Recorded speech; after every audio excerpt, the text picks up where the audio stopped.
The city lit up like shimmering galaxies, brilliant yet cold.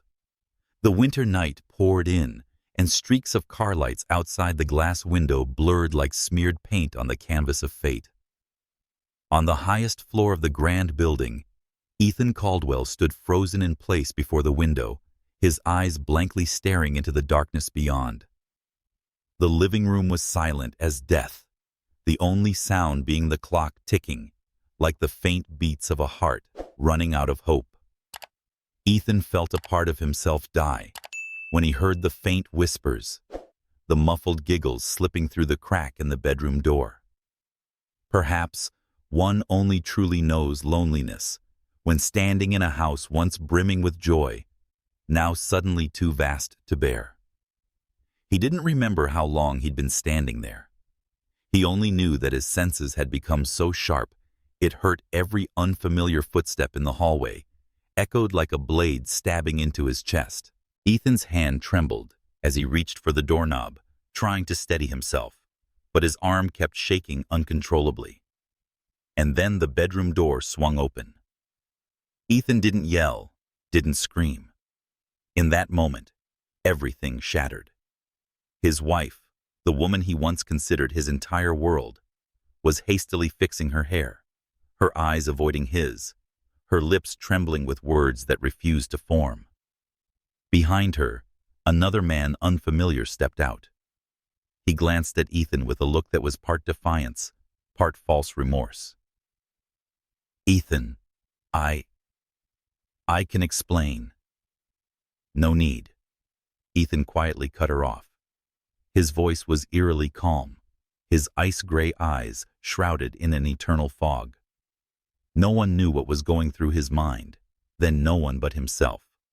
The past returned like a slow-motion film, days spent building dreams together, mornings waking up side by side, words that once promised forever. It is now revealed to be a play hidden behind a flawless facade. He turned around, pulled open a drawer, and took out the divorce papers he had already prepared, because deep down he had known this day would come. His hand gripped the pen, and he signed his name decisively. Sometimes letting go isn't a sign of weakness, but a way to save the last remaining piece of your soul. His wife burst into tears, grabbing his sleeve, begging. But those tears no longer meant anything to Ethan. He stood there silent, as a stone statue, in the heart of winter. "I gave it everything I had," Ethan whispered, partly to her, partly as a confession to himself. When the other man left, leaving behind an empty room and a collapsed woman on the floor, Ethan took one final look. No blame or love, left only a terrifying silence enveloped his soul. He packed a few personal items and left the apartment that had once been a home. Every step down the staircase felt like falling into a bottomless abyss. The city's cold night air bit into his skin, but it was nothing compared to the chill in his chest. On the road, Ethan remembered his promise. "No matter what, I'll protect your happiness." He smiled bitterly. Happiness was never truly his. Outside, snow began to fall gently. Each flake landed on his coat, melting quickly, like the fleeting dreams of life. Ethan stepped into his car without looking back. He didn't know what lay ahead, only that this place no longer belonged to him. The engine roared to life, and the headlights cut a path through the quiet winter night, guiding him toward childhood memories, to the small village where his mother once lived, where everything would begin again, or end for good. Each of us has lived through moments of loss and had to walk away from something we thought we couldn't live without. But sometimes, it's through pain that a new door opens, one that leads to unexpected miracles. If you've ever experienced a pain like Ethan's, leave a comment below. Don't forget to hit like and follow the channel to join me on this journey of miraculous rebirth, where winter no longer feels cold, if we open our hearts to the simplest wonders. Thank you for listening. The winter wind still howled outside the glass window, its chill seeping into every fold of Ethan Caldwell's coat. every corner of his memory. But the real storm didn't come from nature. It erupted violently in the vast courtroom, where people laid bare a man's heart and honor under the sterile fluorescent lights, cold and sharp, like a blade slicing through fate. Ethan sat upright, like a stone statue. His eyes looked forward, struggling to hold on to the last shred of dignity under the gaze of hundreds, curious, pitying, and even gloating.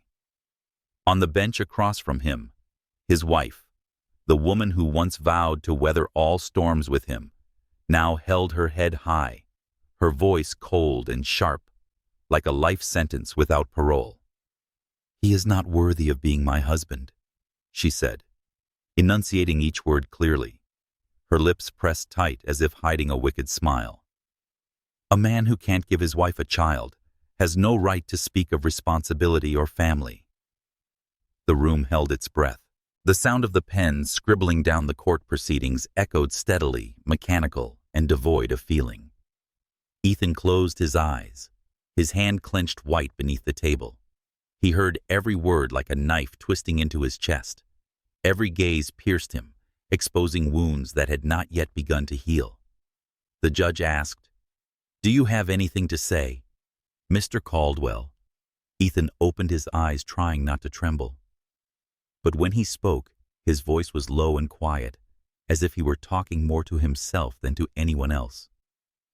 "I used to think that if I was good enough, patient enough, loving enough, I could hold this family together. But maybe I wasn't alone enough." His wife scoffed her cold laugh, sending a chill through the room. "Stop lying to yourself. Your so-called love was just a mask for your weakness. If you were a real man, you would have given me a child, a future I deserved." Those words echoed haunting like a death sentence to every last bit of hope in Ethan's heart. He had once believed that betrayal was the worst pain. But in truth, the most painful moment came when the person you loved the most, whom you had protected with all your faith, turned around and exposed your deepest wounds in front of the entire world. Outside, a cold drizzle fell. Raindrops streamed down the foggy courtroom windows. Ethan thought of his mother, of the small house in the countryside, and her gentle voice that always comforted him after each fall. "No one's perfect, Ethan, but if you hold on to your heart, you'll find happiness again someday." The judge's voice rang out solemn, emotionless. "This court grants the divorce. Custody of any child, if applicable, will be addressed later. This hearing is adjourned." Just a few short sentences, and everything ended like a soulless contract. People stood up individually, leaving the courtroom, and Ethan alone in the cold silence. His ex-wife walked over, eyes glistening with fake tears, and leaned close to whisper, "You know what? Even if I'm pregnant, the baby's not yours, because you never were a real man to begin with." She turned and walked away, her hair falling like a curtain hiding the lies and deceit throughout their marriage. Ethan stood frozen, as if every feeling had been crushed.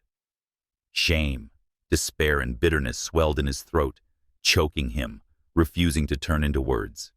He left the courtroom like a sleepwalker drifting through the cold, lifeless halls. Outside, the rain hadn't stopped. Ethan looked up, letting the freezing droplets hit his face as if to wash away everything filthy that no longer belonged to him. Every heavy step he took seemed to drag along the wreckage of the past. They say men don't cry. But in that moment, Ethan wished he could sob like a child to release all the suppressed anguish that had weighed on him for so long. But no tears came, only a numbing silence spreading through his soul. Reaching the parking lot, Ethan opened the car door and sat motionless for hours, eyes blankly staring through the fogged-up glass. In his mind, memories of a once happy home played over and over like an old film reel, leaving him feeling even more hollow. At last he summoned what little will he had left and told himself, "I can't let a cruel sentence define my life. Mom once said, As long as I don't give up, I'll find my miracle someday. Ethan started the car, turning his back on the past torn apart in that courtroom, and drove toward a new chapter, believing that no matter how painful it is, now even winter must end. The night was deep, yet the city refused to sleep. The streets flickered with yellow lights, and crowds rushed past one another like nameless shadows. Outside the car window, streaks of rain mixed with snow blurred the road, erasing every trace behind Ethan Caldwell. He didn't know how long he had been driving, nor did he care about the destination. All he knew was that with every turn of the wheel, another memory surfaced, sharp and vivid enough to ache.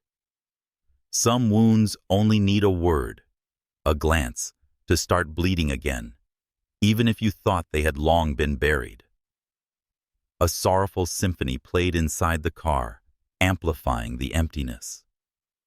Ethan leaned his head against the seat, eyes fixed ahead. He saw trees trembling in the wind, the faint glow of small homes still lit at this late hour, and endless darkness swallowing everything beyond that. Memories of his childhood in the countryside flooded back, even though he hadn't summoned them.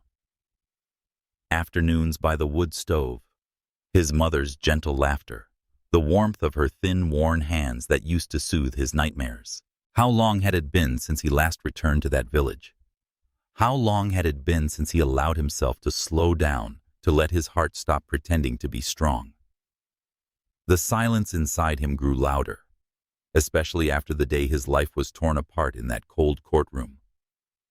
That man once believed he was strong enough to endure all pain, logical enough to hide his suffering behind a mask of success and pride. But when everything collapsed, he realized no one stays strong forever. The car trudged along a deserted road lined with snow-covered pine trees. The air outside was thick with the damp chill of winter piercing through his coat and into his skin, making Ethan shiver.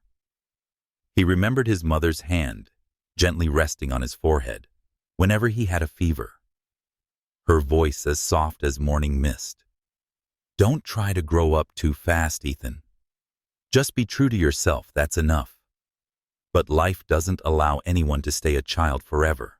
When his father passed away early, Ethan became his mother's only support. He threw himself into school, shouldering her quiet expectations. Then came a shining career, a marriage that seemed perfect. But the higher you climb, the stronger the wind.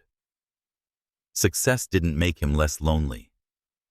The coldness in his marriage, the long nights facing the wall, the helplessness in front of his wife's tears, the erosion from her bitter words eventually pushed him into the abyss. The landscape along the road began to change. Skyscrapers faded into the distance, replaced by endless forests and meadows. The sky above his mother's hometown seemed wider, clearer, cloudless. Under the pale moonlight, the winding dirt road leading to the small village slowly emerged. Ethan took his hands off the wheel, letting himself drift with tender memories. The old wooden house peeked through the pine trees, warm yellow light spilling from the window. The familiar scent of wood smoke lingered in the air, as if time had paused, as if his mother were still waiting for him to come home each night. Ethan stopped the car, sitting silently for a long time before the little house. Nostalgia, guilt, and exhaustion surged within him. He felt like that little boy again, wanting nothing more than to run into his mother's arms, cry his heart out, shed every fake pride and hard-shell life had forced him to wear. The night was cold, but peaceful. Crickets chirped softly in the garden, and a dog barked somewhere in the distance. Ethan exited the car, pulled his small suitcase, and slowly climbed the porch steps. His hand trembled slightly as it touched the familiar wooden door. Only the loud beat of his heart filled the silence, bringing a rush of emotions strangely foreign yet deeply familiar. He opened the door and stepped inside. The little house embraced all his sadness. The warmth from the fireplace, the dusty old furnishings, everything was steeped in memory. Ethan silently walked through each corner of the house, gently touching the knitted sweater his mother once made, still hanging on the hook, the old dog-eared book, the faded family photo worn down by time. Each memento was like a gentle cut to the heart, but also a silent reassurance no matter how the world outside turns its back. This is still home, still a safe place to pause, to breathe deeply, to allow himself to be weak, to remember, and to forget. Outside snow kept falling, covering the roof in white cold droplets, shattering on the window pane. Ethan sat before the fireplace, wrapped in his mother's old blanket, eyes locked on the flickering flame. He could hear his breathing, hear the quiet passing of time. And for the first time in years, he felt his heart soften. Perhaps peace isn't the absence of storms, but the ability to stop, to return to oneself, and to find the courage to face the past, no matter how painful it may be. Ethan closed his eyes, let his body relax, and let hot tears stream down his cheeks. He had nothing to lose, and no longer feared anyone mocking his weakness. In the depths of loneliness, he just wanted to be himself again. A man who had once been hurt, once exhausted, but who still held on to a desire to be loved, to start over, even if with something as small as a flickering flame on a winter's night. Outside, winter remained cold, but inside the small house, the cracks in his soul had begun to mend slowly, patiently, like the gentle winter wind rustling through the pines by the gate. That morning, snow blanketed the narrow path leading to the village's central square. The pine branches still shimmered with dew under the pale sunlight, casting a gentle glow Ethan hadn't seen in a long time.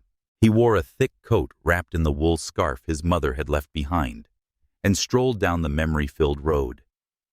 With each step, he could hear the crunch of snow beneath his shoes, like echoes from a distant childhood. The countryside was peaceful, not loud or hurried, like the city he had just left behind. Everyone who passed by offered a smile, and every small house radiated warmth born of kinship. Ethan suddenly realized that no matter how far one goes, or how successful or broken they become, returning home is always a journey to rediscover a part of one's true self. On that winter morning, church bells rang in the distance, mingling with the laughter of children playing in the square. Ethan stopped in front of a modest old building tucked into the corner of the street, the village's community library. This place had been a part of his childhood, where small dreams were kept and curious little hands crumpled pages. He pushed the wooden door open, the soft chime above ringing clearly. Inside, the air smelled of old paper and freshly cleaned pine wood. Books were neatly stacked on shelves, and sunlight streaming through stained glass windows cast colorful patterns across the floor. A soothing peace filled the space, so comforting that Ethan wished he could linger there forever. At the reception desk, a woman was busy arranging books. Her natural curls cascaded freely, and her deep brown skin stood against her earth-toned sweater. Though focused on the pages, her eyes radiated calm and warmth, gentle, yet mysterious. Ethan paused, unintentionally captivated, feeling as if he had seen her somewhere in a distant dream. Hearing the sound, the woman looked up. Her gaze met Ethan's, a calm, profound look, like a quiet lake holding untold stories. "Hello?" she said with a soft, unhesitant smile. "Are you here to borrow a book, or looking for someone?" Ethan hesitated. It had been so long since he had spoken to someone from a place of openness. He nodded, introduced himself, and said he had just returned to the village after many years away. The woman tilted her head gently. "I'm Amara. I've been in charge of this library for about 4 years now. If you need anything, just let me know." Her name. Her voice, everything about her stirred Ethan's quiet sense of peace. He realized that this wasn't just a small library. It was a place that held the stories of lost souls, where anyone could return to feel heard, to begin healing, even without saying a word. Ethan wandered through the shelves, fingers brushing the worn covers of old storybooks, where each page still held traces of time. In the corner, a group of children had gathered around Amara, eagerly begging for a story. She sat among them patiently, her voice rising and falling in rhythm, her eyes glowing with gentle trust. Suddenly, Ethan spotted an old photo of his mother hanging on the wall. She had been one of the library's founding members. A wave of emotion surged, stinging his eyes. At that moment, Amara noticed him. She smiled softly, understanding the depth of that emotion without needing to ask. In that quiet space, Ethan felt an invisible connection. Amara didn't ask about his past or show the curiosity others in the village had. Her calm presence allowed Ethan to slowly lower the walls of his heart, even though there were still so many wounds he didn't know where to place. As the afternoon faded, the warm golden light gave way to the purple twilight hues outside the window. The children said goodbye to Amara, promising to return for more stories the next day. The little room gradually grew still. Ethan stood awkwardly thanking her for letting him visit the library, but Amara nodded, her eyes full of quiet assurance. "Come by any time you need a quiet place to sit. There's always room here for those searching for their way back." On his walk back to the small house, Ethan felt an inexplicable lightness. In his mind, Amara's storytelling voice played like a soft melody, guiding him through the coldest of days. He realized he had stumbled upon something new in his journey to revisit the past. A strange and familiar woman, gentle enough to calm his guarded heart, steady enough to remind him that small miracles were still waiting. That night, for the first time in months, Ethan slept peacefully. In his dream, he was a little boy again, sitting by the fire, listening to his mother tell stories. And beside her, through the misty smoke, stood the shadowy figure of Amara, gentle, grounded like the winter flame that once warmed a cold and lonely home. On his second morning in the small village, Ethan woke to the faint scent of toasted bread wafting through the kitchen. A strange feeling stirred within him, not the flavor of rushed industrial breakfasts from the city, but a gentle aroma that awakened long-forgotten memories. He stood by the window silently watching light snow fall into the garden. The sky was pale blue, and the weak sunlight lit up the snow-covered ground, making the whole scene glow with the light of another world, a world he had forgotten after years of chasing success and status. Ethan slowly walked down to the kitchen. The small dining table, still covered with his mother's old favorite tablecloth, held a tray of freshly toasted bread, a pot of chamomile tea, and a few slices of apple arranged with care. Everything was neatly prepared, though clearly he hadn't touched a thing since he returned. Just then, Amara appeared at the doorway holding a small pot of daffodils. She bowed her head gently, her eyes warm with a quiet smile. "I'm sorry if I disturbed you," she said, placing the flowers on the windowsill.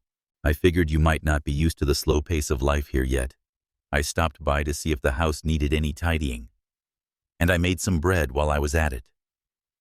Ethan stood awkwardly, unsure how to respond, but Amara had already returned to the garden. The way she came and went light as the wind never made him feel his personal space had been invaded. Yet the once empty cold house felt more alive now thanks to her gentle presence.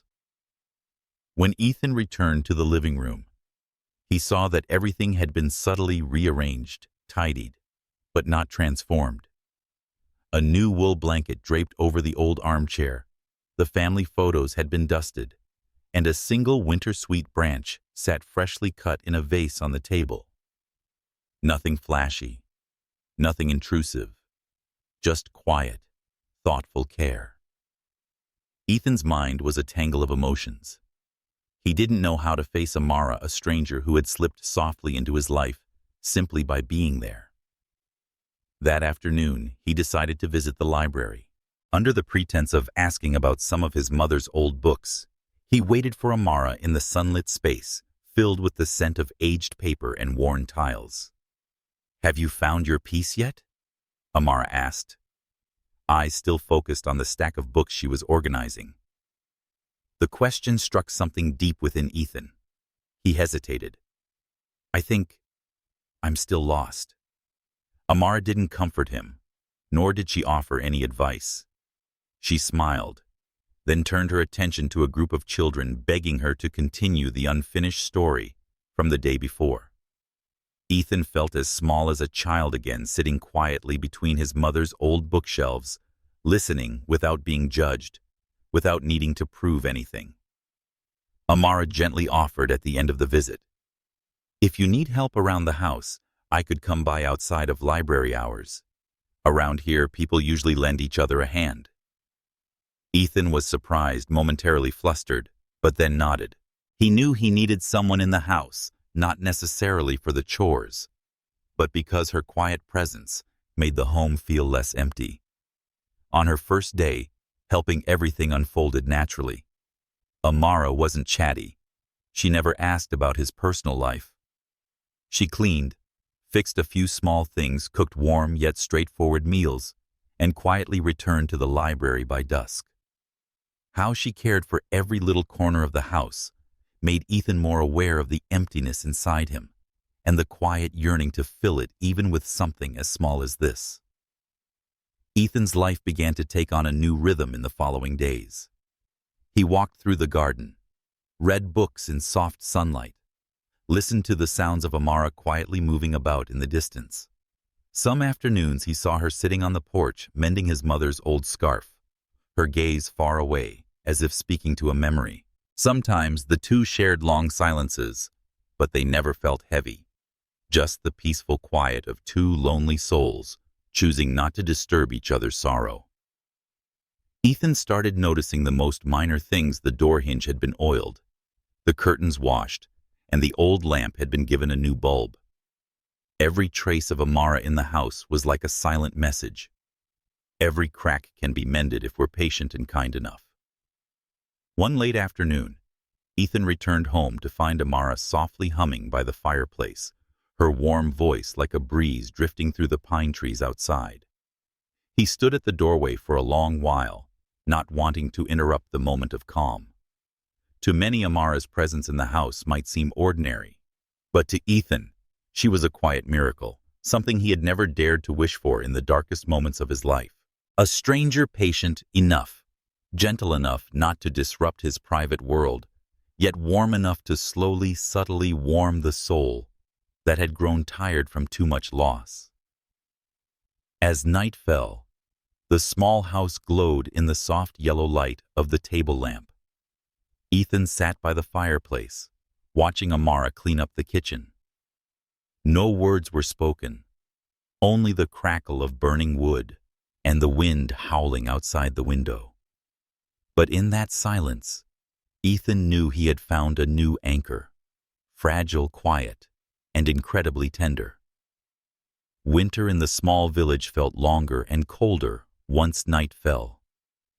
Wind swept through the pine trees outside the porch, sighing endlessly through the darkness blended with the scent of liquor and fragments of broken thoughts too scattered to name. Ethan sat alone at the dining table, the whiskey bottle already more than half gone, his glass swirling with amber liquid, catching the flickering firelight in the night. He poured himself another drink. The sharp burn stung his nose, scorched his tongue, and surged through his chest, spreading into the unhealed fractures of his soul. Loneliness wrapped itself around him thick like smoke, curling beneath the ceiling. Amara quietly cleaned the kitchen, the gentle clinking of plates and cups, the only sound that reminded him of a steady presence, one that stayed patient and unfazed through the storms in his heart. She said nothing, never told him to stop drinking, never offered hollow comfort. Her silence was like a quiet stream slipping through the cracks of the weary house, reaching the corners most people overlooked. Many nights when the alcohol hit deep, Ethan would lash out, never at strangers, but at the one person who had chosen to remain beside him, bearing witness to every jagged scar in his broken life. What do you think you understand? Do you even know what it feels like to lose everything? Amara. The questions came out sharp, harsh, like scratches on glass. But Amara didn't react. She wiped the table clean and folded the old tablecloth his mother had once adored. That calmness dissolved his anger, shame and insecurity into something far more painful. Defeat, a hollow aching sense of being utterly lost. Once with bloodshot eyes, Ethan growled through clenched teeth. Why do you stay? You think you can save someone like me? I don't need anyone's pity. Amara paused, looked at him. Her eyes held no pity, no fear, only a quiet depth, like the sea filled with more than could be named. She replied softly, Sometimes we stay, not to save anyone, but so they know they can still be heard. Neither of them said another word. Ethan sat in silence, the whiskey rippling in his glass, his heart sinking beneath the weight of unspoken sorrow. That night he sat by the cold fireplace, long after it had gone out, fingers tapping the armrest of his chair, head spinning with memories that never seemed to fade. Sometimes he closed his eyes and imagined his mother's laughter, and he saw flashes of his ex-wife's face from when they were still in love. These images overlapped, blurred through the haze of liquor and tears that refused to fall. Every burst of rage, every cruel word he flung at Amara only made him feel smaller, weaker. Amara never explained her silence. She fulfilled her duties, cleaning, cooking, fixing broken things, mending the wool scarf his mother had left unfinished, watering the plants, sweeping the yard, leaving fresh white flowers in a vase on the dining table. Yet Ethan sensed something more profound in her quiet persistence, a wordless message that every pain and wound deserves a chance to heal. One night he woke from a nightmare drenched in cold sweat. He found himself alone in the wide, dark house, rain tapping on the porch roof like fingers drumming on memory. He stepped out of his room and saw Amara sitting quietly flipping through an old book in the living room. She looked at him and nodded gently. No questions about his dreams, no curiosity about the red in his eyes, just presence. Another night too drunk to stand, Ethan slumped to the floor and chuckled bitterly. You know, I used to think I was strong, but I'm just some useless man who couldn't even hold on to love. Amara said nothing. She just placed a glass of water beside him. Ethan laughed again, eyes burning. What do you know about loss, Amara? She replied softly. Everyone carries their losses, Ethan, but not everyone dares to admit they've been hurt. Her words slipped into his soul, like a needle gently pressing into an old scar. He sat frozen, a storm of shame and gratitude swelling in his chest. Once he saw Amara sitting on the porch, her face half hidden in shadow hands, holding the old scarf, eyes far away. She bore her sorrow, but she never used it as a weapon. That alone made Ethan both curious and deeply humbled, and afraid, because perhaps the most significant pain is learning to be at peace with your losses. As time passed, the drunken nights and angry outbursts grew fewer. Instead came quiet afternoons, Ethan reading a book, watching Amara brew tea by the stove, listening to the wind whisper through the pine trees outside. Sometimes he felt his heart grow lighter, as if her quiet presence had gently lifted some of his pain. Neither of them spoke of the past. They lived beside each other like two silent rivers, sometimes near, sometimes drifting apart, sometimes flowing side by side, sometimes in opposite directions. Yet somehow through her patience and stillness, Amara taught Ethan one simple truth. Not all pain needs to be spoken, but every wound needs time and a little tenderness to begin to heal. Outside the window, snow continued to fall. With every long night, the small house glowed a bit warmer, lit by the kitchen lamp by the soft hum of old music from a dusty radio. Ethan no longer felt as completely lost as he had on the first days of his return. He had started relearning how to live slowly, listen to himself, and be grateful for the quiet, steadfast kindness of the woman who chose to stay beside him during the darkest months of his life. Winter seemed to stretch on endlessly, draping every corner of the old house in a silence so cold it could sting. Night fell quickly, darkness blanketing memories no one wished to recall. In that chill, even the sound of wind sneaking through the door crack or a solitary sigh could make the heart feel fragile, ready to shatter. Ethan sat in the living room, his gaze unfocused, following the flickering dance of flames in the fireplace. The wind grew stronger outside, causing the window panes to rattle gently. In that heavy silence, time seemed to slow, dense and weighty, making every breath feel stiff and uncertain. Amara was tidying up in the kitchen.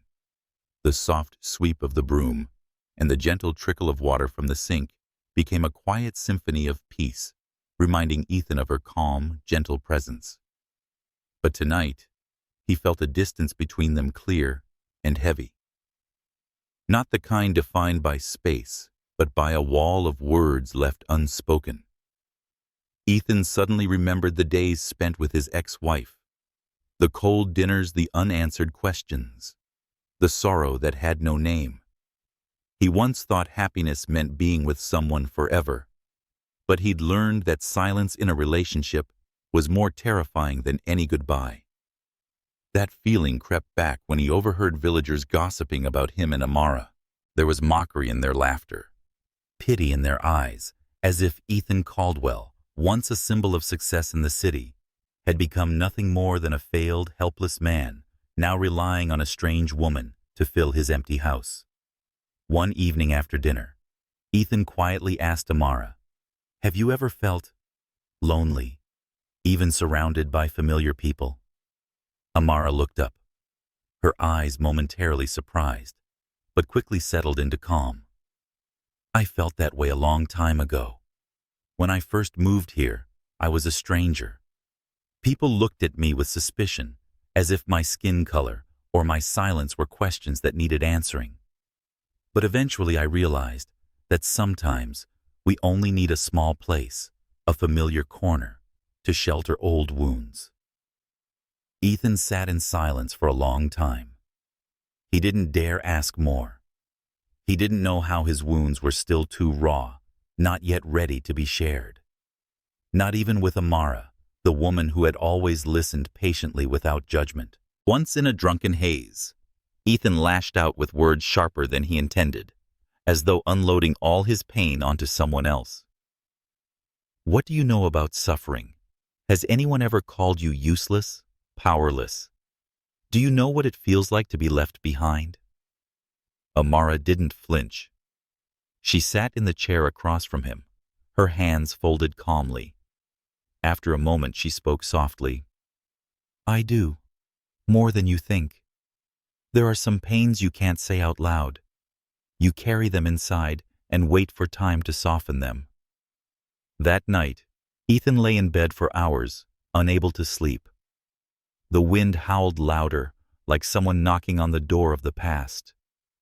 He realized he had never honestly asked about Amara's life, her sorrows, her losses.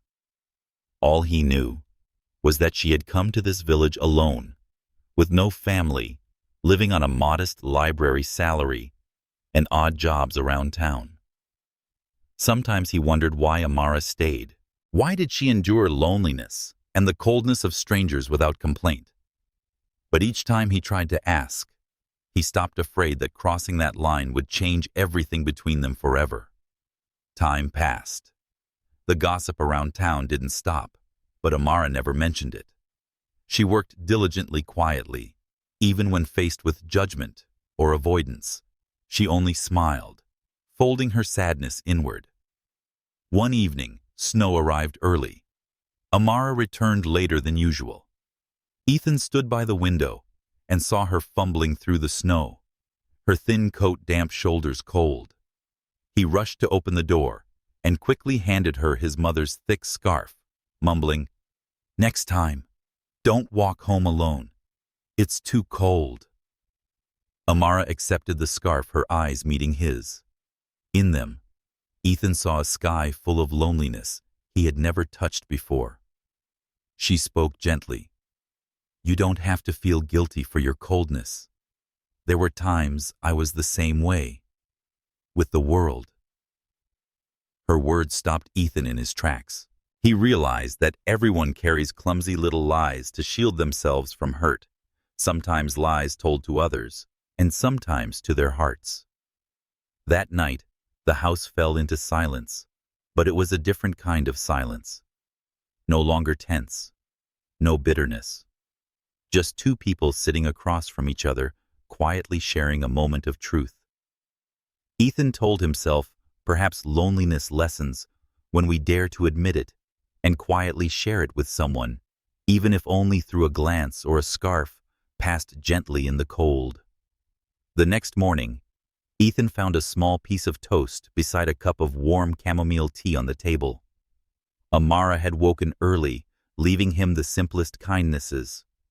Nothing was said, but both knew, in a world this cold, sometimes patience and gentleness are all a person needs to make it through the darkest days.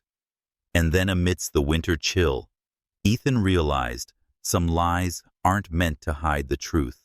They exist only so we can be strong enough to keep walking through the frost in our hearts. Until the day we're brave enough to name our loneliness and offer someone else the quiet understanding that needs no words. Winter seemed to grow colder with each passing day. Outside the window, the sky was blanketed in a dull gray, and the wind howled across the rooftops, carrying snowflakes like thousands of little paper scraps drifting down onto the desolate fields. Lately, Ethan had trouble sleeping. Night after night, he lay awake staring at the ceiling, feeling like everything was sinking into a dense darkness with no escape. There were moments when Ethan thought he had grown numb to loneliness, but the truth was, loneliness only changed form, slipping into every breath, every nameless emptiness within the soul. Sometimes it came as a fleeting nightmare, a long, purposeless day where he couldn't find a reason to rise from bed. Tonight, the small house felt even emptier with Amara returning home late. Ethan sat quietly in his armchair, eyes locked on the flickering flames in the fireplace. The last sparks clung stubbornly to the wood, resisting the cold of winter and the shadows of the past. He was sleepy, but afraid to close his eyes, for in dreams, he couldn't control the memories that haunted him. Eventually, exhaustion overcame him, and he dozed off only for the nightmare to come rushing in. He saw himself trapped in a dark room, voices echoing from afar, his mother's soothing tone, his ex-wife's bitter accusations, and his voice filled with self-blame, telling himself he wasn't brave enough, wasn't worthy. The nightmare surged like a crashing tide, backing him into a corner with no way out. Suddenly, Ethan woke with a start. His breathing was ragged, cold sweat clinging to his forehead. He sat up in the darkness, heart pounding so hard it felt like it might burst from his chest. In that dazed moment, he noticed a familiar figure beside him. Amara. She was asleep in the chair next to his bed, head tilted slightly, one hand resting loosely on a half-read book. The faint glow of the fireplace cast a soft halo over her face, tender and strangely comforting. Ethan froze, his heart tightening. He didn't know how long Amara had been there, or when she had arrived. He only knew that her quiet presence at that moment meant more than any words of comfort ever could. Deep down, he realized he had always longed for someone to be there when he was most fragile, so he wouldn't have to face the darkness alone. In that moment, all of Ethan's defenses crumbled. The hard shell, the pride, the harsh words he'd once used to push people away. What remained now was a trembling, fragile man who had just weathered a storm within. He looked at Amara for a long time, gratitude and shame rising like a wave, drowning whatever logic he had left. And without knowing why, Ethan began to cry. Not the tears of rage or bitterness, but the release of pain buried too long. His sobs were quiet, almost imperceptible in the stillness of the room. Amara stirred. She sensed the change in him. She scooted her chair closer and handed him a small handkerchief without asking. Her eyes were clear, gentle, and free of judgment. Ethan leaned against the bed frame, hands trembling as he wiped away his belated tears. He thought that if he had let himself cry earlier and allowed himself to be weak, things would have turned out differently. But perhaps every man has at some point tried to carry pain alone, simply because he didn't want to be a burden to someone else. Amara said nothing. She just sat silently beside him. Her patience was like a small flame burning through the winter night. Not brilliant, but warm enough to let a lost soul know he wasn't entirely alone. When Ethan had calmed, Amara rested her hand lightly on his shoulder. Her eyes held him in a place, deep and steady, like a winter lake. "Everyone gets tired," she whispered. "Everyone wants to give up sometimes. But sometimes, knowing someone is there, that's enough to keep going." Ethan nodded, saying nothing. Inside, a lightness he hadn't felt in years began to bloom, like the past wounds were finally soothed, gently, slowly, by the patience and quiet care of the woman sitting beside him. Ethan slept soundly that night for the first time in many years. No nightmares, no restlessness. He allowed himself to be vulnerable, to fall apart, and finally to be held in a peace he hadn't known in so long. The next morning, the first light of day slipped through the curtains, landing on Ethan's sleeping face. Amara was still there, leaning back in her chair, a soft smile on her lips, the unfinished book resting gently in her arms. The small house seemed to glow with a new kind of light, the light of trust and empathy, the light of two souls beginning to reach for each other with the most honest, most fragile parts of themselves. In that seemingly small moment, a new chapter had quietly begun. No matter how long or cold the winter is, if one person chooses to stay, as long as someone dares to believe and be weak, some miracle will always begin to take root in the dark. Winter had yet to pass, but the first signs of change began to sprout quietly in the small house near the pine forest. After the night, he had allowed himself to be vulnerable, touched by compassion. Ethan felt something soften within him, just a little. That night, he slept deeply, no longer pursued by nightmares. And in the morning, as he awoke, the world around him seemed cloaked in a warmer hue, subtle, unassuming. Amara, as always, had woken early. She said nothing about Ethan's tears, asked no questions, made no mention of the past. Her sensitivity filled Ethan with quiet gratitude. Breakfast on the table included a few slices of warm bread, hot soup, and freshly squeezed orange juice. It was a simple message. Even when you're tired or vulnerable, someone still cares in the smallest, quietest ways. The day passed with light chores. Ethan no longer avoided Amara as he once did, nor did he carry the weight of her presence with guarded unease. He watched her quietly mend his mother's old scarf, observing the care in each stitch and her hands' patience and steadiness. One day, when the sun unexpectedly peeked through the clouds, Amara set a wicker chair out on the porch and invited Ethan for tea. They sat silently, each holding a cup of hot tea, their eyes drifting toward the snow-covered pines in the distance. The wind carried the earthy scent of damp soil and dry grass, bringing a calm that felt worlds apart from the bustling city Ethan had once called home. In the days that followed, Ethan noticed more of the small things Amara brought into the house.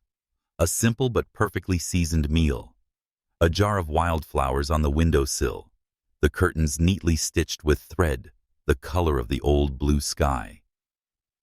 He was surprised to find himself feeling again those subtle, forgotten stirrings of emotion that hadn't visited him in years.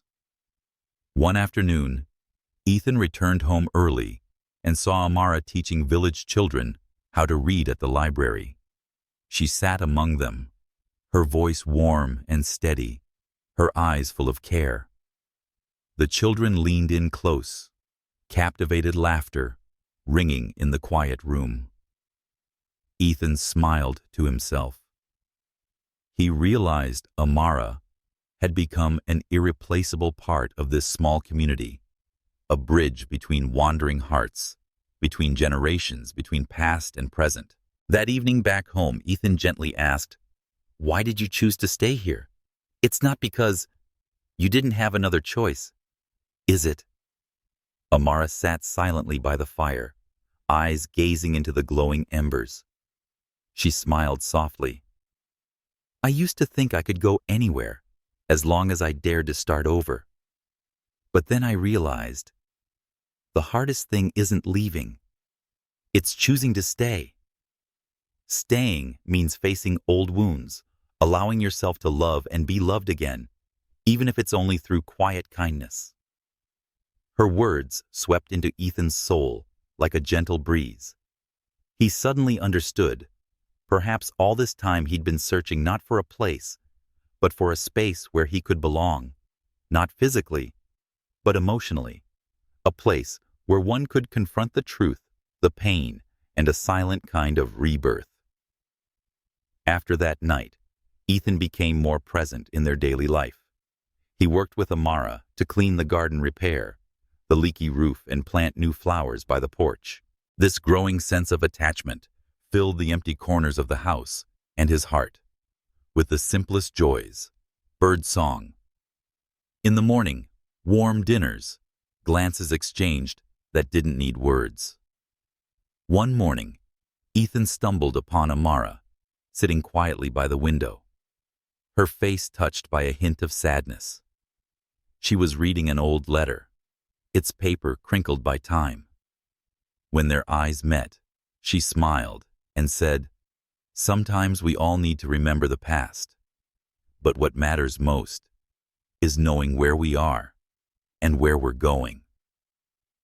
There was such sincerity in her words, in every gesture, that Ethan was deeply moved. He realized that no one is perfect, no one is without wounds, but as long as you dare to face them, you can begin to heal, even if it's only one step at a time. Day by day, Ethan's house transformed. It was no longer gloomy or cold. It grew warmer, more welcoming, as if every corner now held the breath of two people learning to forgive the past and open their hearts to the present. And so amid a harsh winter, a quiet transformation occurred. It wasn't loud or dramatic, but gentle, like seedlings breaking through the thick layer of snow. Ethan no longer tormented himself with the past. He no longer let his old wounds block the light of a new day. Because of Amara, her unwavering patience and silent grace, he had begun the journey back to himself, back to the belief that a miracle was quietly unfolding somewhere, even in the most modest of ways. The long winter days cast a gentle gray over the small rooftop house, but inside Ethan, the colors of everything had quietly changed. Every morning, he woke to the scent of toasted bread and the soft hum of Amara's voice singing near the hearth. The aroma of coffee mingled with the gentle crackle of oil in the pan, forming a quiet melody of life far more potent than the overwhelming noise of the city he had once grown tired of. Days passed, and Ethan grew accustomed to the slow rhythm of village life. He no longer locked himself away in the cold living room, but spent time on the porch, watching the snow fall, listening to the wind whisper through the old pine trees, sometimes just sitting in silence, listening to his own heart. On quiet afternoons, when the snow cleared, he and Amara would take walks through the winding village roads, stopping by the bakery, or pausing at the moss-covered old well, where villagers often gathered to share warmth in their conversations. Amara always carried a small bag of pastries to share with the children or anyone in need.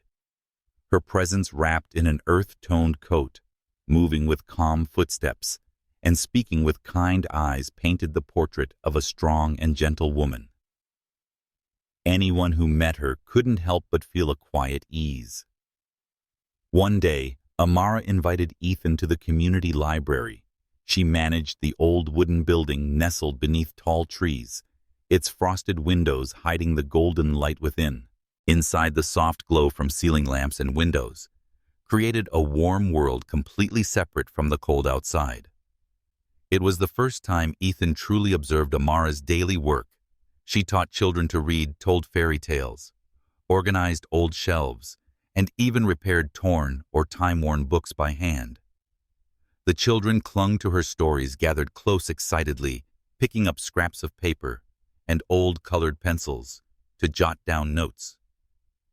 Ethan watched in silence, feeling a quiet joy fill the room, a place where all walls dissolved, where color and background no longer mattered. As they walked home that evening, Amara carried pastries and a few worn books. She told Ethan that some of the children couldn't afford school. The library was their entire world, a space where they could read, learn, dream, and momentarily forget their little sorrows. Hearing that, Ethan fell deep into thought. He remembered his childhood, listening to his mother's stories, afternoons spent with books, dreaming of the vast world beyond. From that day on, Ethan began helping Amara more. Together they collected old books from village families, repaired and reorganized the library, and held weekend storytelling sessions for the children. On snowy days, the two would sit by the fire, making paper models, folding boats, or crafting simple toys as gifts. Their small home glowed with soft golden light, each evening filled with laughter, quiet conversations, and shared silences. Ethan started telling Amara about his mother's childhood and forgotten dreams, tucked away in shadowed corners of his soul.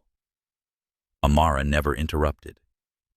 She listened. Her attention made every word he spoke feel meaningful and valid, no longer faded memories or painful remnants of the past.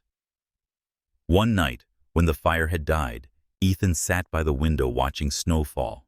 Amara gently sat beside him, handed him a warm cup of tea, and whispered, "No matter how long winter lasts, the snow will melt one day, and flowers will bloom again." Ethan felt something in his heart begin to stir. Her tenderness had reached his deepest wounds, giving him the strength to release his fear, to face and forgive himself. Time continued to pass. On winter mornings, as the sun rose, the two would walk through the village greeting familiar faces, helping elders shovel snow from their doorsteps. In those moments, Ethan realized he was truly living, not merely surviving day to day, but experiencing each moment with fullness, even if just through the warmth of a smile, a shared hand, a gentle hello. The old house that once belonged to his mother had become a home again. No more shadows from the past, no more drunken nights spent fleeing pain. Only the soft kitchen light, the scent of chamomile tea, and the gentle notes of piano drifting from the old radio.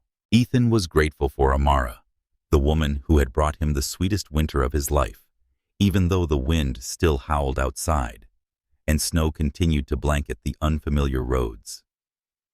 Through it all, Ethan understood a simple truth. As long as one person has the patience and gentleness to stay, even the deepest wounds can begin to heal. And even the coldest winter can quietly transform into days of warmth and peace.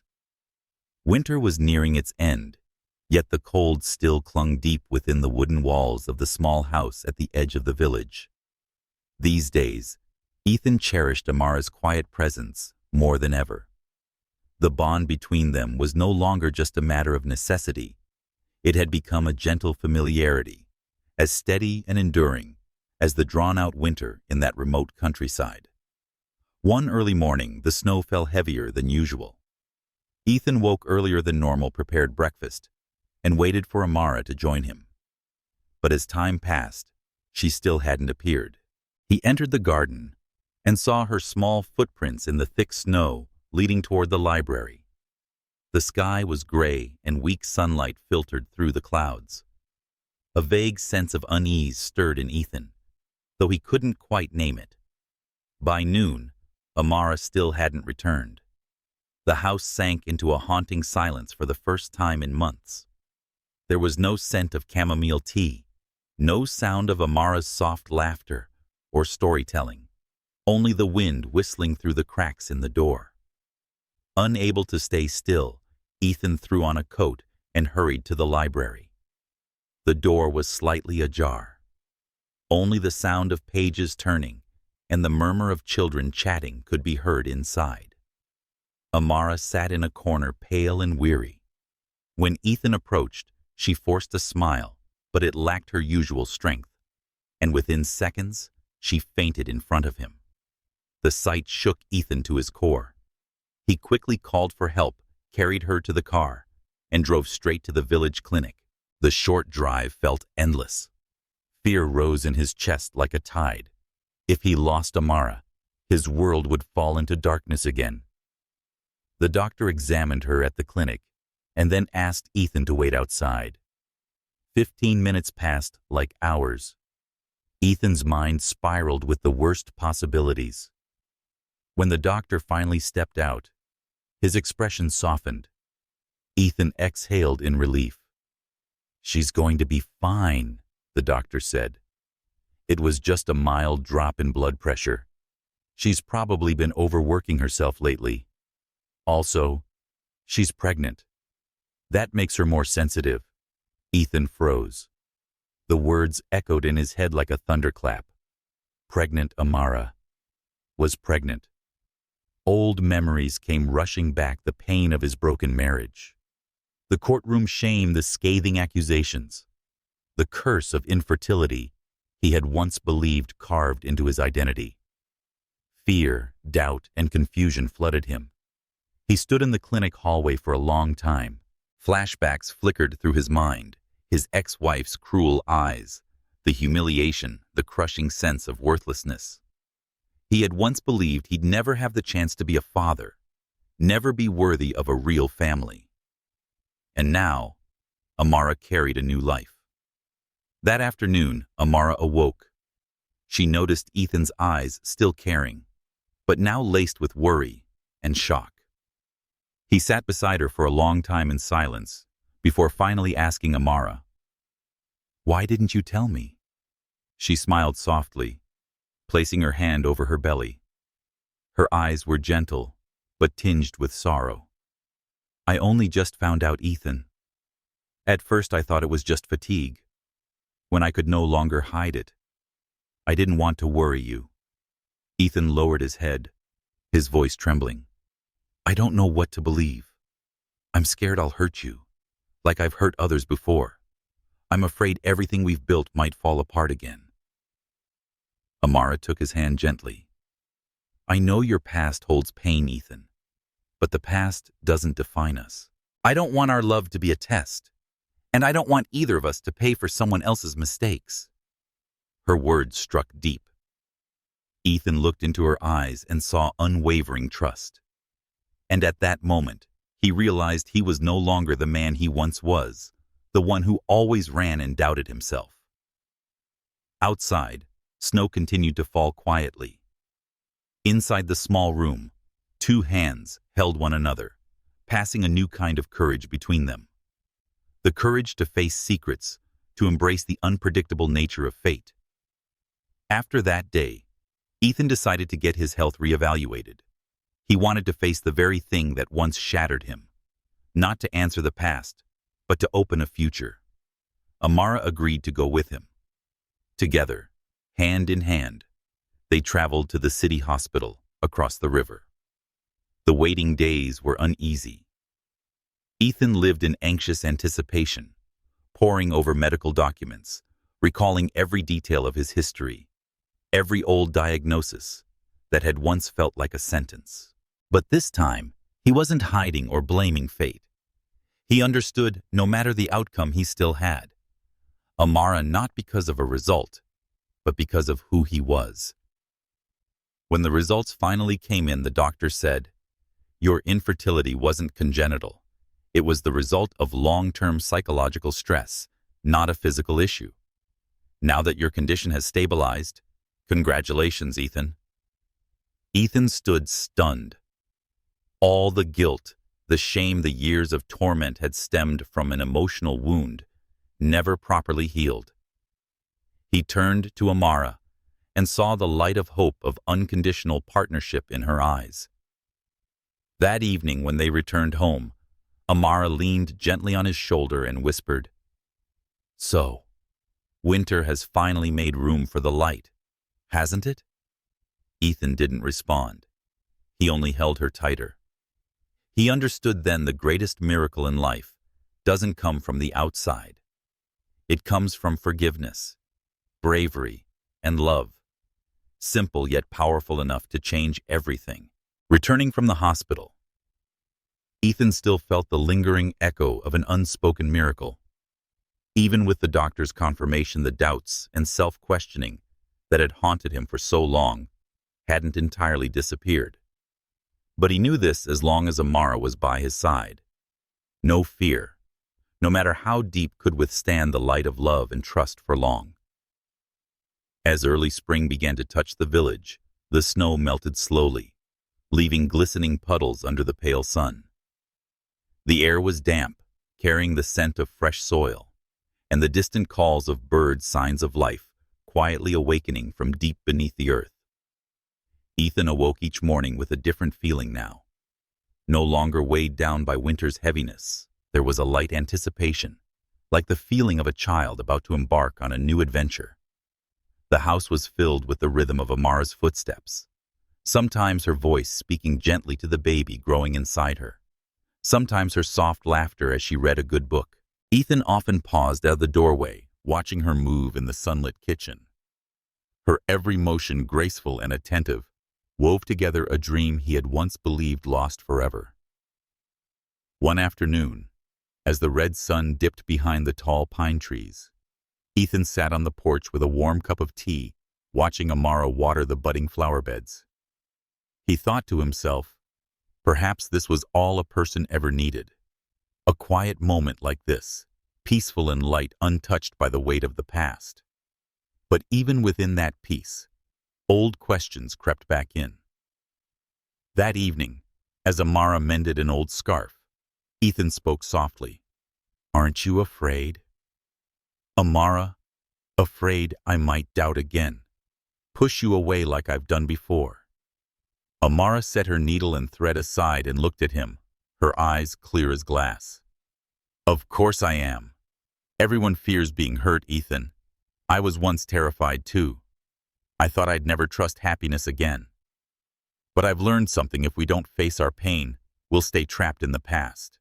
And if we dare to believe again, even if it doesn't work out, we'll never regret trying." Her words fell like water into Ethan's soul, sinking deep. There had been a time when pain was the only thing that defined him, a wall that kept out every gentle, warm thing life still had to offer. But Amara, through patience and unconditional love, had brought him back to his real emotions, to trust, to dreams he thought had rotted away in the cold seasons of his life. That night, the house was wrapped in the soft glow of a table lamp. Outside, the spring wind rustled gently through the trees, carrying the last chill of the season. Ethan sat close to Amara, holding her hand, the same hand that had steadied him through every storm.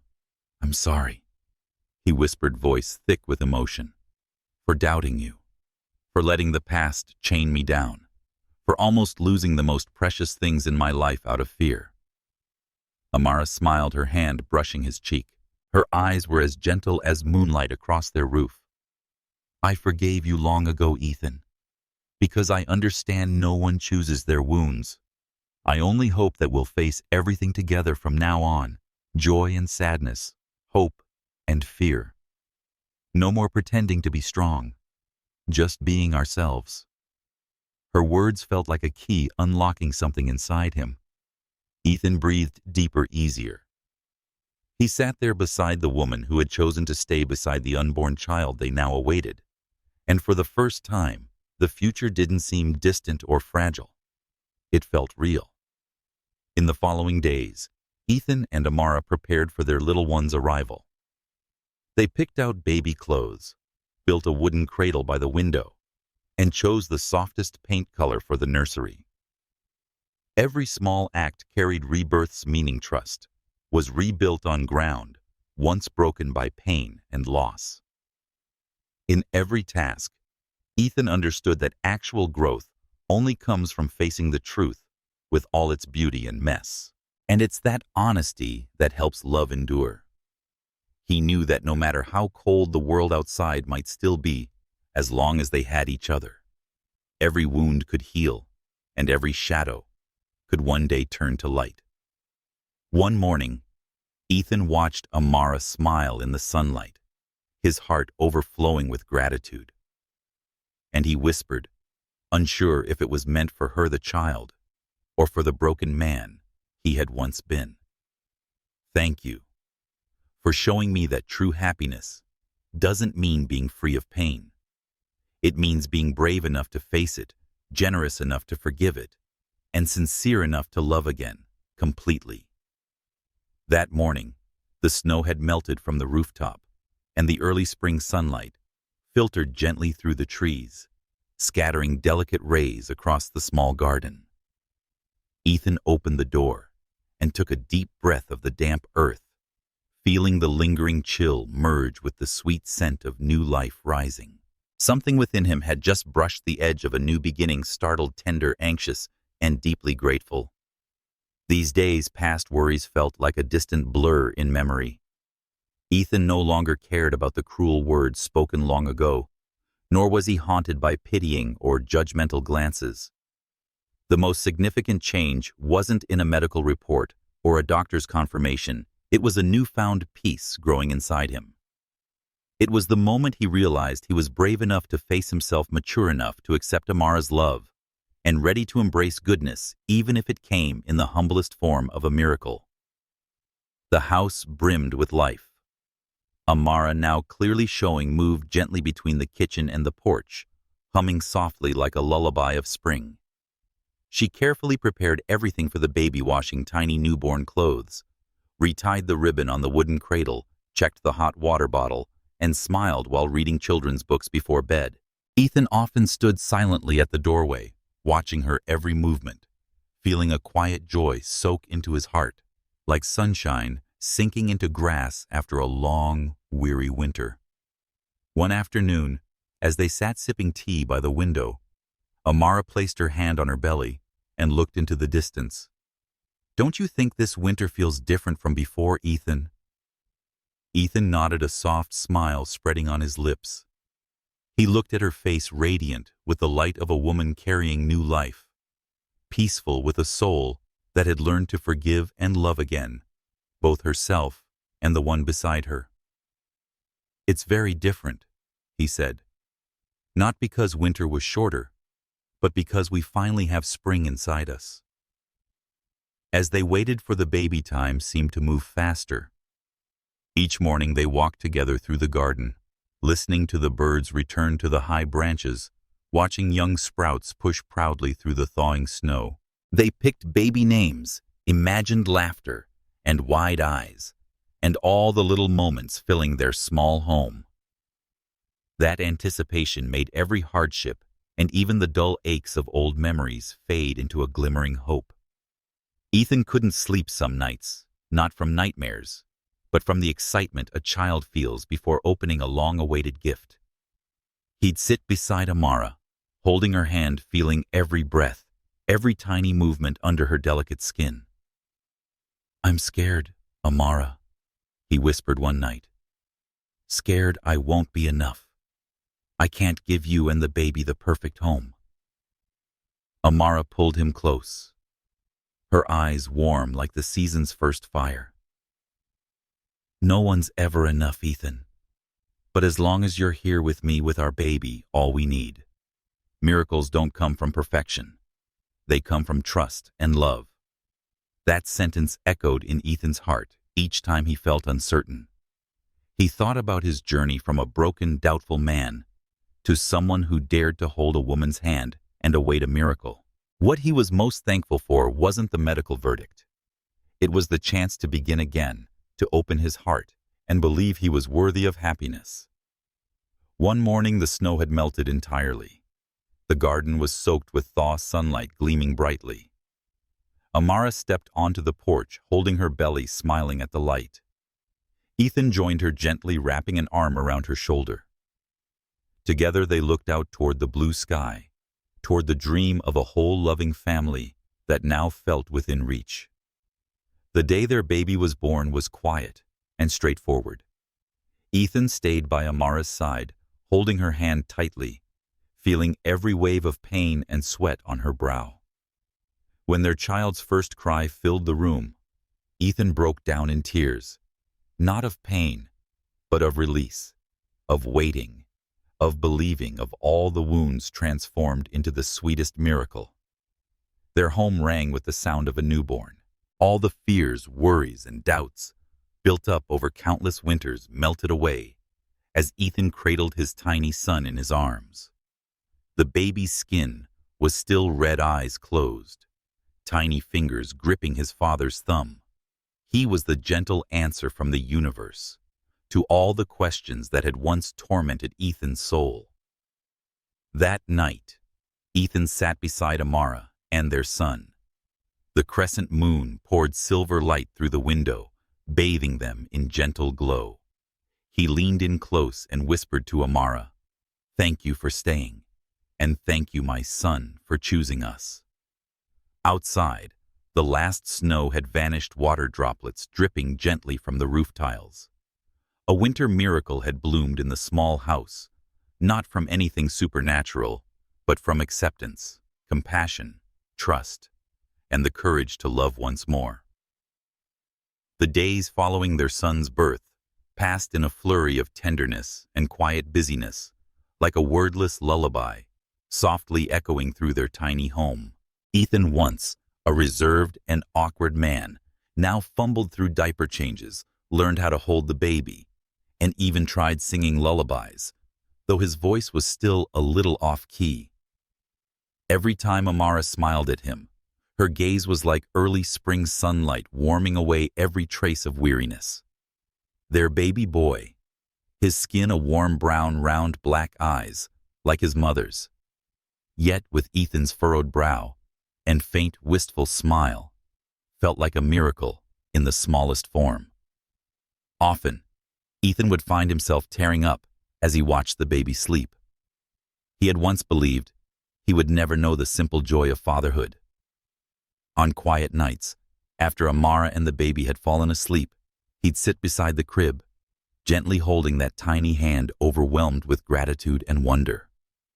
The house was no longer silent. In the early mornings, baby babble blended with bird song, the scent of warm milk and toasted bread, soft jazz humming from the radio. Their home had become a world alive with color and warmth. The dark corners, once shadowed by painful memories, now glowed with laughter and precious everyday moments. Still, there were nights when Ethan awoke suddenly from dreams, his heart clenched with old fears, afraid of losing everything, of repeating mistakes, of waking to find it all had been a fragile dream. He knew shadows were still within him, buried grief he hadn't yet named. At times, his vulnerability made him withdraw, watching Amara and their son from a quiet distance, too scared even to express the love burning in his chest. One night, Amara gently placed the baby in Ethan's arms and whispered in his ear, "You don't have to keep pretending to be strong. We all have pasts. We've all made mistakes, fallen. What matters is recognizing them, facing them, and being brave enough to apologize. You must learn to forgive yourself before you can forgive others."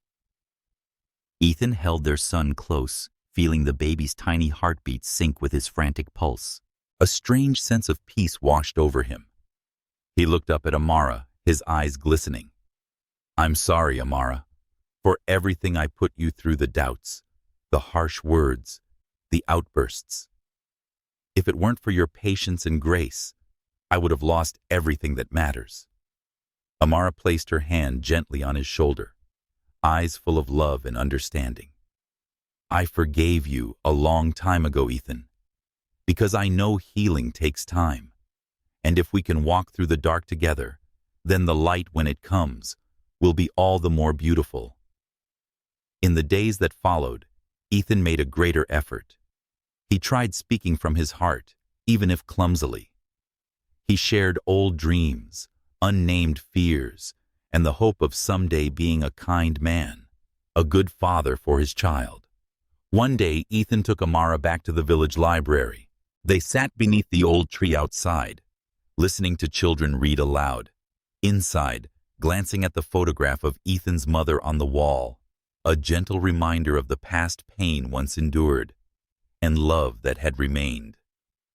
Ethan took Amara's hand, feeling a deep, unspoken connection between them, generations between what was lost and what had stayed. After their baby had fallen asleep at night, they would sit together sipping tea, listening to music.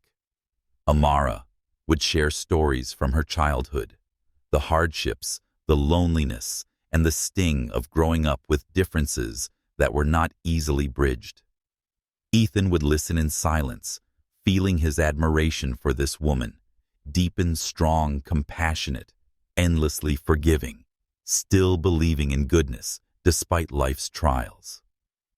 One evening, as the wind picked up and late-season snow dusted their rooftop again, Ethan stood at the window gazing toward the horizon, toward the man he used to be, lost and afraid to return.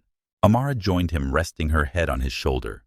She whispered, "Do you believe that sometimes a miracle is simply the courage to open your heart, to let go, to forgive, and then to love again?"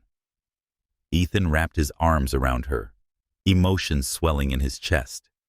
He knew now that sincere apology and forgiveness had unlocked a new chapter for them. They had endured enough sorrow, enough loss, enough winters to know here in this tiny home, with the soft sound of their baby nearby, they could give each other something rare, something simple, something true. The next morning, as sunlight streamed through the window, Ethan watched Amara and their son sleeping peacefully. A deep lightness settled in his soul. He understood now forgiving the past was the greatest gift one could offer to oneself and to the one you love. And from there, they could build a new future, where every day was a gentle beginning, and even the coldest winter would someday bloom. On the first spring morning, mist still hung low over the garden, and the sky stretched out clear, cloudless. Ethan woke up wrapped in Amara's arms, listening to the steady breaths of his wife and their tiny son curled between them. The wooden cottage in the quiet village now overflowed with life, from the wind rustling through the pines to the scent of warm tea, the patter of little feet, and the serene gaze of the woman he once believed would only pass through his life like a fleeting miracle. He rose and stepped to the window. The sun had just risen, casting golden light across the small yard. The daffodils Amara had placed in a vase the night before had bloomed in full radiant glory in the morning glow. Tiny footprints marked the damp soil, leading toward the pine grove, where birds called spring home. Amara prepared their meal at the breakfast table, her smile more peaceful and fulfilled than ever before. Their baby babbled in the crib, bright eyes taking in the world like everything was wondrous and new. Ethan quietly approached and wrapped his arms around Amara from behind. Their warmth mingled, pushing away the last chill of the winter that had once engulfed them.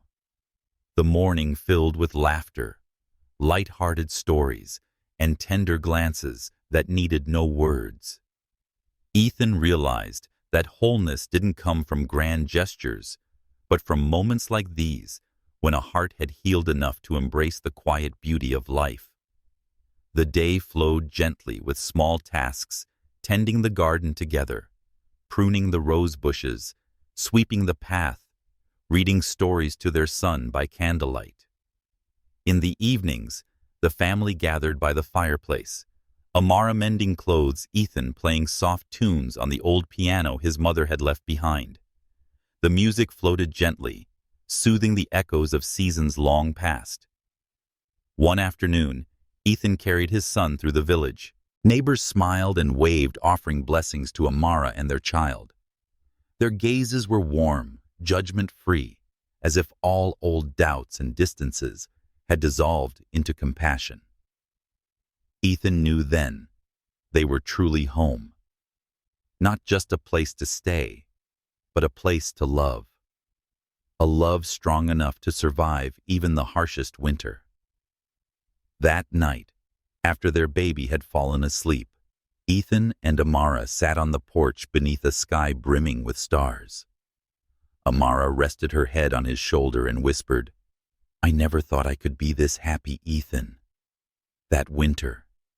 If you hadn't opened the door, if no one had been willing to listen, I might have been lost forever." Ethan wrapped his arms around her tightly. He realized every old wound had become the thread that wove this new story of courage, forgiveness, and belief in beauty after brokenness. Amara's arrival hadn't been some random miracle. It was the culmination of two brave hearts meeting at the edge of loneliness. Outside, spring was slowly blanketing the barren garden in green. Children laughed in the distance. The wind danced with the clouds, and everything seemed to whisper of a bright tomorrow. Ethan smiled, feeling a new rhythm within his heartbeat, filled with life, love, and a promise to walk beside Amara and their child through every season, whether winter's frost or summer's fire. Sometimes miracles don't arrive like thunderclaps or fairy tales. Sometimes they begin the moment we choose to stay open our hearts and believe in renewal. In the end, every storm passes, and what remains in every home and heart is peace, warmth, and the presence of those who once dared to give love a second chance. If you too are walking through a winter of your own, remember this with patience and compassion. Every winter will bloom. Share your thoughts and reflections on this journey in the comments below. Like this story if it touched you. Subscribe to the channel to discover more healing tales and gentle miracles in everyday life. May you always believe in the good and find your own springtime. Thank you for journeying with Ethan Amara and the miracle that bloomed in winter.